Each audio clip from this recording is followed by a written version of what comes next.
Hello brothers and sisters, it's Alfredo. I'm back with another video. Today is January 1st, 2017. And the reason why I'm making this video is because I had another dream last night. And well, this morning, because I woke up with it. And I believe it's a message from the Lord because of the way that the dream kicked in. Towards the beginning it was a bit confusing, but towards the end it has a strong meaning. So I'm just gonna jump right to it. Please stick around and listen to the whole dream. Maybe you guys get something out of it. Maybe you guys have some comments. Please leave them. Leave some positive comments down there. So I'm gonna go ahead and just jump right into it. Um, first it was one of my older friends, Jonathan. Now this guy's a big pot smoker. I don't know if that has to do with anything, but just throwing it out there because in the dream it seemed like he was smoking too, and I was with him, and we were inside what seemed to me was his room or like in a hotel for some reason, and I don't know if he was smoking, but I know that I wasn't because I just knew it, you know. But it seemed like we were playing video games or watching a TV or something like that, and then another of my friends shows up and he brings food with him, and I didn't know he was showing up, and it felt to me like he knew that I was there. So he shows up and he had food and everything, and he offered food to me. He offered food to Jonathan. Like he had just gone to like a Mexican restaurant to go pick up food.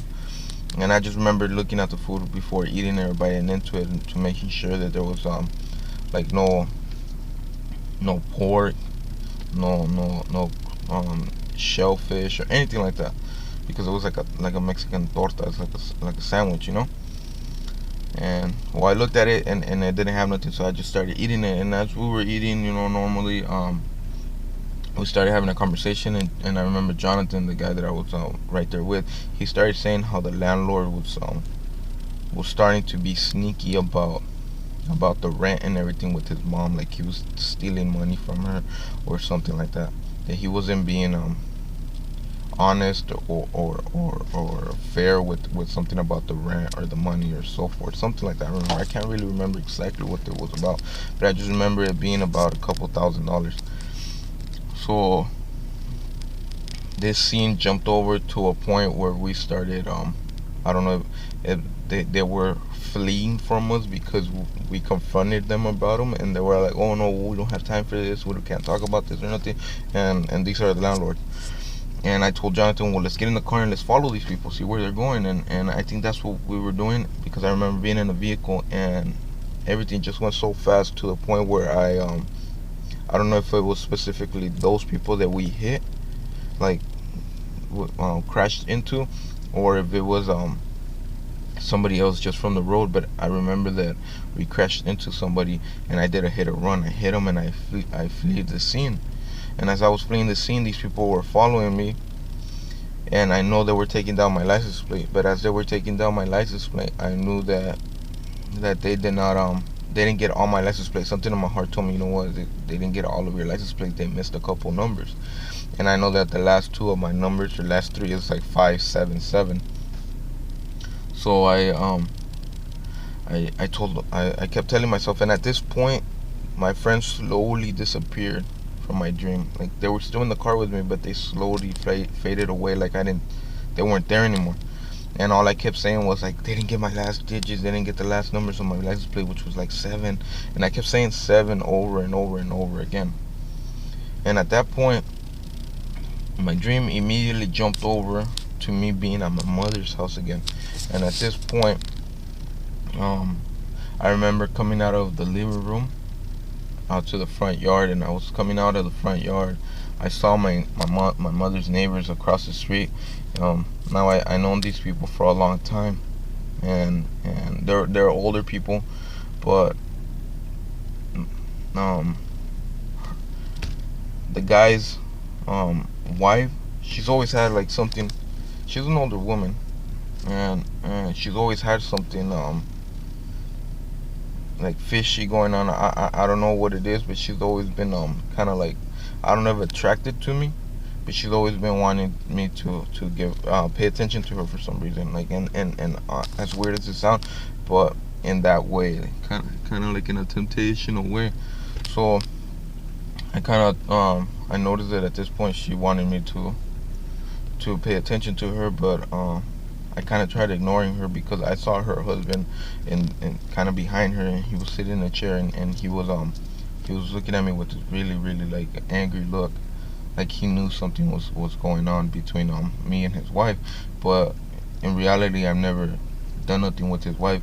But she was walking towards me, and as she was walking towards me, she said en un ratito, or en un momentito, meaning like in a little while, or like in any little moment, like like the way she said it mean like that we can get away, like practically telling me like, oh, that's the only time that my husband won't be around or something. I was like, in my head, I knew it was bad. I knew that this was a sin and everything, and I kind of had a feeling that this wasn't from the Lord. Like it's kind of like it was from the Lord, but it wasn't. I don't know if it was the devil just messing with my temptations, or if it was the Lord telling me like it's just gonna be like that, like in a blink of an eye, like really quick, because that's what it means. That's what she told me, but in Spanish she said like in any little moment.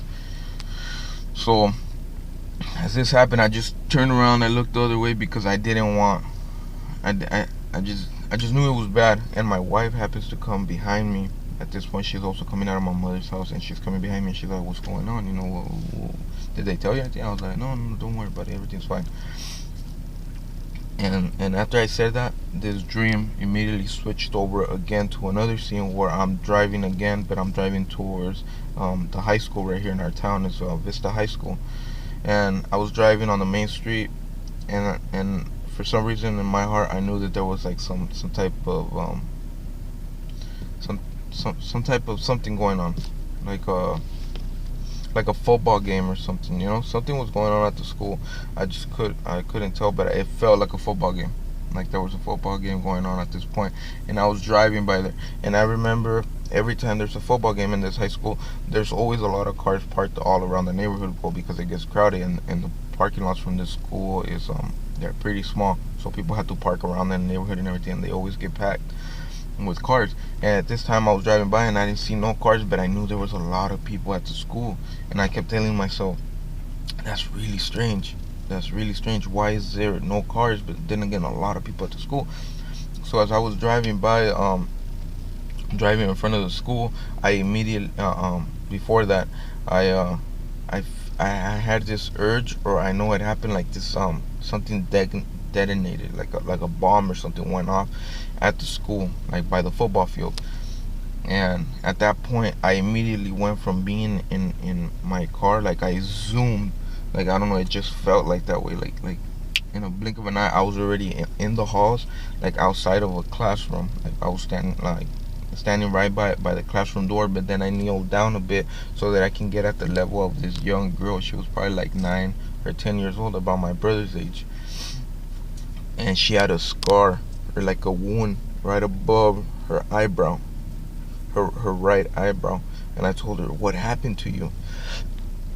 And I noticed that at this moment, somebody was with me. Somebody was to my left side, but I don't know who it was. I just know that it was a male. I don't know if it was the Lord. I don't know if it was somebody that I knew from school. I don't know who it was. I didn't really focus on them, but I know they were next to me, and I was asking the little girl, "What happened to you right here? Is that like you have a big wound? You're bleeding a little bit. It looked fresh. She wasn't like gushing out blood, but you can tell the wound was fresh." And she's all like, "They're making us get it in there. Everybody has to get it." And I was like, "What do you mean?" She's all like, "Yeah, it's like they said they were gonna kill us if we don't get it." And this little girl looked with fear. She looked like she wanted to cry, and she looked really sad, like she had been tormented or something. And they told her, "What do you mean they're making you get it?" She's like, "Yeah, they said that if we don't get this, we're gonna die. They're gonna kill us." And I kept thinking to myself, I was like, "This is the mark of the beast." And then I said it kind of out loud. I was like, "This is the mark of the beast. You're not supposed to get this."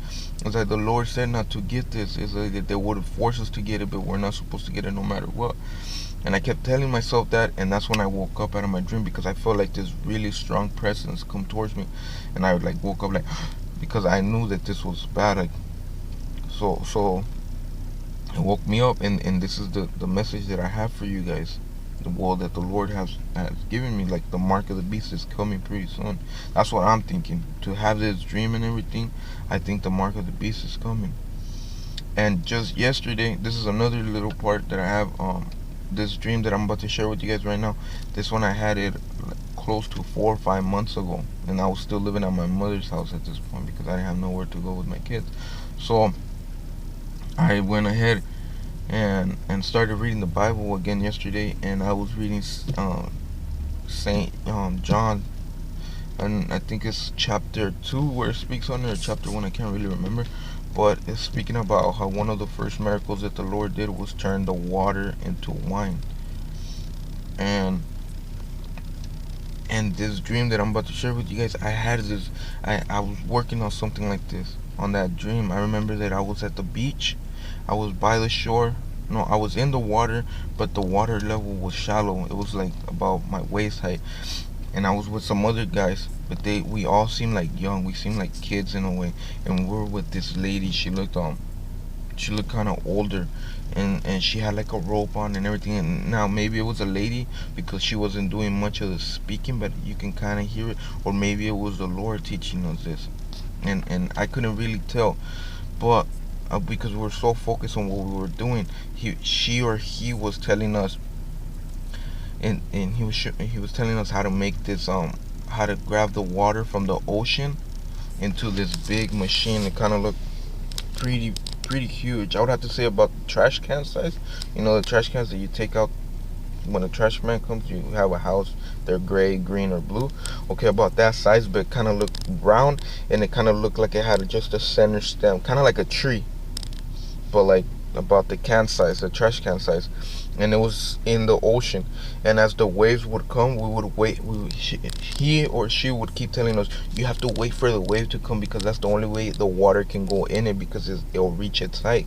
And the water would go, and this thing had different chambers to it, like different walls, and kept saying you have to open this chamber and wait for the wave to come in and fill it up with the ocean water, and then you close it, and then we stir it, and then you open the other side and you empty it out, and wine would come out.